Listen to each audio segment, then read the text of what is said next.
Ini 5 sebab sholatmu tidak pernah khusyuk. Assalamualaikum warahmatullahi wabarakatuh. Hei, Anda. Jujur, sudah berapa kali Anda merasa sia-sia saat sholat?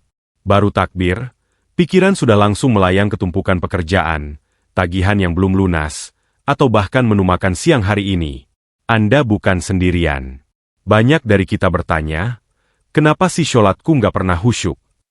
Rasanya sudah diulang-ulang, tapi hati tetap hampa, koneksi dengan Allah terasa jauh. Stop! Jangan salahkan tempat sholat atau suara bising di luar.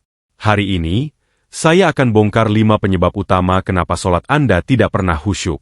Dan salah satu penyebabnya, nomor 3, adalah hal yang paling sering kita anggap sepele. Tonton sampai habis, karena ini saatnya kita perbaiki kualitas ibadah kita. Selamat datang kembali di channel ini, tempat kita sama-sama belajar menjadi muslim yang lebih baik. Sebelum kita mulai, saya mohon dukungan Anda semua ya. Jangan lupa like video ini jika Anda merasa pembahasan ini penting. Komen di bawah pengalaman Anda saat sulit khusyuk. Subscribe ke channel ini, dan yang paling penting, aktifkan lonceng notifikasinya agar Anda tidak ketinggalan setiap insight bermanfaat dari kita. Oke, siapkan hati dan telinga Anda. Mari kita telah satu persatu. 5 sebab sholatmu tidak pernah khusyuk. Sebab 1. Tergesa-gesa dan tidak tumakninah. Penyebab pertama dan yang paling fundamental kenapa sholat kita sering terasa hampa dan tidak khusyuk adalah tergesa-gesa dan tidak tumakninah. Kita harus memahami bahwa tumakninah adalah rukun sholat yang sangat penting, bukan hanya sekadar pelengkap atau pemanis gerakan. Secara definisi, tumakninah berarti tenang dan diam sejenak setelah setiap perpindahan rukun, seperti setelah rukuk, i'tidal, dan setelah sujud, duduk di antara 2 sujud. Ketenangan ini wajib, dan jika ditinggalkan, maka sholat kita tidak sah secara hukum fikih, apalagi secara kualitas hati. Coba kita introspeksi diri. Saat Anda takbiratul ihram, apakah Anda langsung membungkuk untuk rukuk secepat kilat? Saat i'tidal, berdiri tegak setelah rukuk, apakah Anda langsung turun untuk sujud tanpa memberi jeda beberapa detik bagi tubuh dan pikiran untuk benar-benar stabil? Jika jawabannya iya, maka Anda sedang melakukan sholat kejar tayang. Sholat jenis ini sangat jauh dari esensi ibadah, sebab hati tidak sempat hadir dan berkomunikasi dengan Allah Subhanahu wa Ta'ala. Mengapa tumakninah begitu krusial bagi kehusyukan? Karena ia berfungsi sebagai jeda spiritual pause. Dalam jeda yang singkat itu, kita diberikan kesempatan oleh Allah untuk mendalami makna zikir. Saat rukuk, kita memuji keagungannya. Saat i'tidal, kita bersaksi bahwa segala pujian dan syukur hanya miliknya. Saat sujud, kita merendahkan diri serendah-rendahnya di hadapan Sang Pencipta. Jika gerakan ini dilakukan cepat tanpa tumakninah, zikir hanya menjadi rangkaian kata yang terucap di lisan, tetapi tidak sempat meresap ke dalam hati. Menstabilkan fokus, murakabah kehusyukan adalah tentang menjaga fokus. Pikiran manusia memang sering melompat-lompat. Tumakninah memberikan titik henti setelah setiap gerakan untuk menangkap kembali pikiran yang melayang.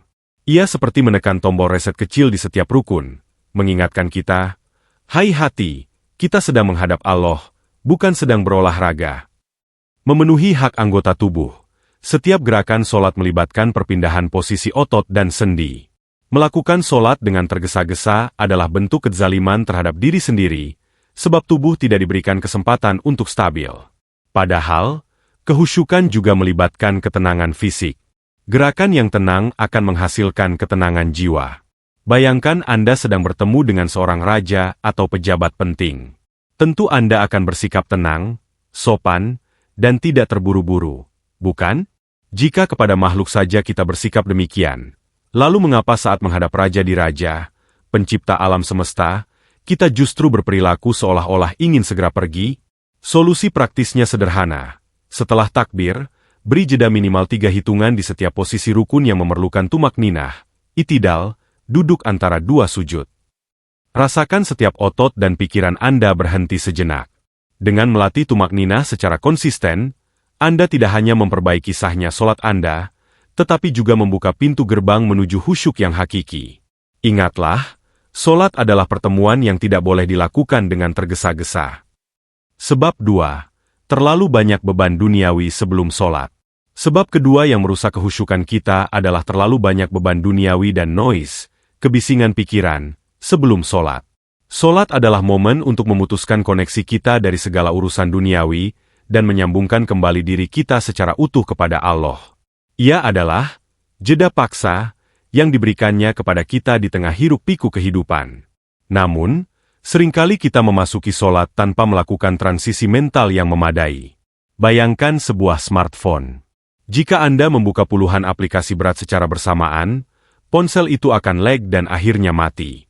Begitu juga dengan pikiran kita. Sebelum adzan berkumandang atau ikamah dikumandangkan, kita mungkin sedang tenggelam dalam kecemasan tugas, anxiety memikirkan presentasi besok, proyek yang belum selesai, atau email penting yang harus dibalas. Hiburan berlebihan. Baru saja selesai menonton video yang sangat lucu atau larut dalam game online yang menegangkan. Konflik emosional. Baru saja berdebat dengan pasangan, marah kepada rekan kerja, atau merasa kesal karena suatu hal. Ketika kita langsung berdiri takbir, pikiran-pikiran yang masih aktif, ini tidak serta-merta hilang. Sebaliknya, mereka akan terus berjalan di latar belakang, background, menunggu momen tenang, saat sholat untuk tampil ke permukaan. Inilah sebabnya mengapa saat kita baru saja mengucapkan Allahu Akbar, mendadak kita teringat kunci motor atau kompor yang belum dimatikan. Itu bukan bisikan setan semata, tetapi sisa-sisa energi mental yang belum sempat dibereskan. Mengapa transisi mental ini penting? Allah tidak membutuhkan sholat kita, kitalah yang membutuhkannya. Dan saat kita menghadapnya, Allah berhak mendapatkan kehadiran kita secara penuh. Jika hati kita masih sibuk dengan urusan dunia, itu sama saja kita menghadiri jamuan penting sambil terus memegang ponsel dan sesekali menjawab panggilan kerja. Itu adalah bentuk ketidaksopanan spiritual, adab. Langkah praktis menghadapi beban duniawi. Jeda waktu. Setelah mendengar adzan, jangan langsung beranjak sholat. Berikan jeda 5 hingga 10 menit. Gunakan waktu ini untuk berzikir ringan, membaca Al-Quran, atau sekadar duduk hening sambil menenangkan napas. Lakukan pemutusan paksa dari layar gadget atau pekerjaan. Wudu yang dihayati, gunakan wudu sebagai ritual pembersihan. Sambil membasuh, tanamkan niat, saya membasuh wajah ini dari segala pandangan yang tidak pantas. Saya membasuh tangan ini dari segala pekerjaan yang melalaikan. Anggap wudu adalah gerbang kesucian yang memisahkan dunia dan akhirat. Niat yang kuat dan ikhlas. Saat mengucapkan niat sholat, benar-benar hadirkan dalam hati, Ya Allah, saya berdiri di hadapanmu sekarang. Segala urusan dunia saya titipkan kepadamu, hanya Engkau yang saya tuju. Niat yang kuat adalah komitmen awal yang akan membantu, mengunci, pikiran agar tidak keluar dari fokus sholat. Dengan memberikan waktu bagi pikiran untuk dingin, dan hati untuk hadir, kita menciptakan kondisi optimal bagi kehusyukan. Sholat akan terasa sebagai pelabuhan istirahat dari kepenatan dunia, bukan sekadar kewajiban yang harus segera diselesaikan. Sebab 3. Pakaian dan tempat sholat yang kurang memadai. Penyebab ketiga yang sering kita abaikan adalah pakaian dan tempat sholat yang kurang memadai, yang secara efektif berfungsi sebagai distraksi visual dan mental yang menghalangi kehusyukan. Sholat adalah menghadap Allah Sang Maha Indah. Salah satu bentuk penghormatan dan pengagungan kita adalah dengan menampilkan penampilan terbaik, baik itu kebersihan, kerapian, maupun kesederhanaan. Masalah muncul ketika kita sholat dengan pakaian yang justru menjadi sumber gangguan, baik bagi diri sendiri maupun bagi orang di sekitar. Distraksi dari pakaian. Pakaian bermotif ramai atau bergambar bertulis mencolok. Ketika Anda rukuk atau sujud, mata Anda cenderung akan tertuju pada pakaian Anda sendiri atau pakaian orang di depan. Jika pakaian tersebut memiliki tulisan lucu, gambar karakter, atau motif yang terlalu ramai, seperti batik dengan corak sangat detail, pikiran Anda akan secara otomatis teralih untuk membaca atau mengamati motif tersebut. Ini adalah pencurian fokus yang sangat halus.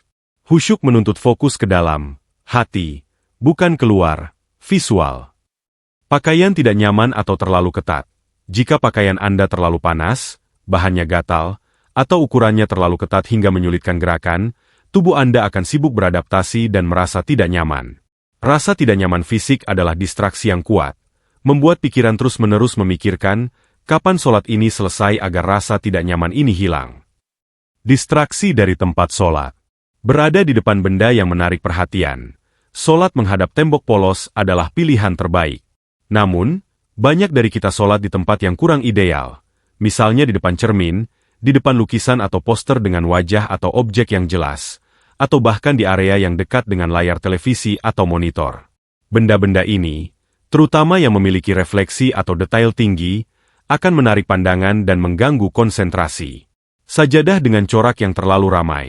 Beberapa sajadah modern didesain dengan ukiran, gambar Ka'bah, atau motif geometris yang sangat rumit dan berwarna-warni.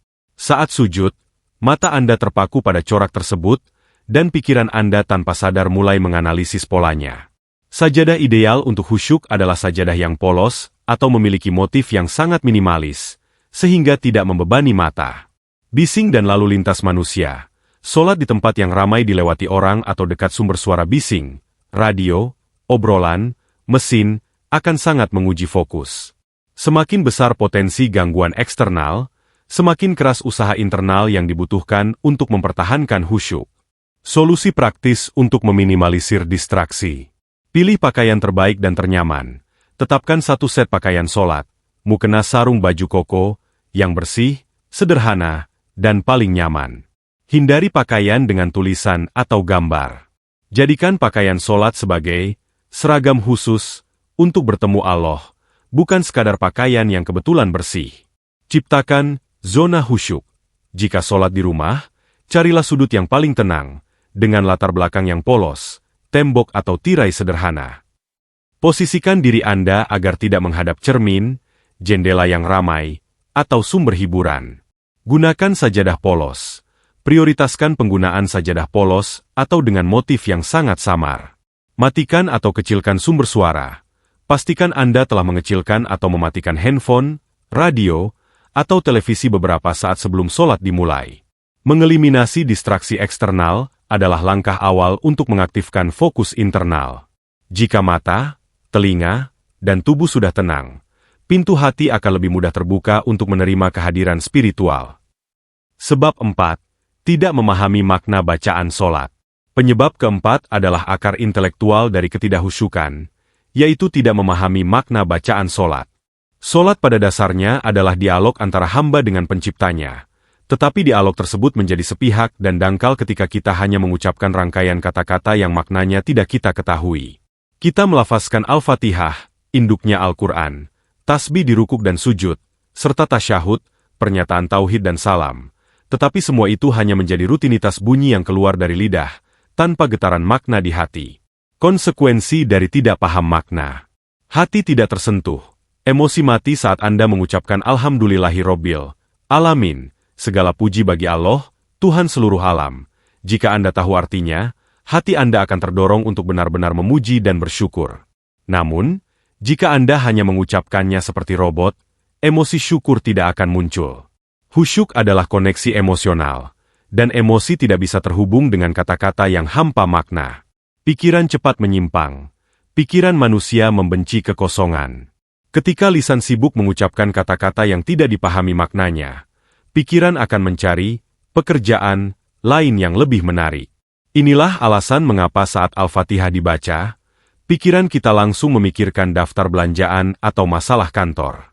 Pikiran kita menganggap bacaan sholat itu adalah background noise yang tidak perlu diperhatikan.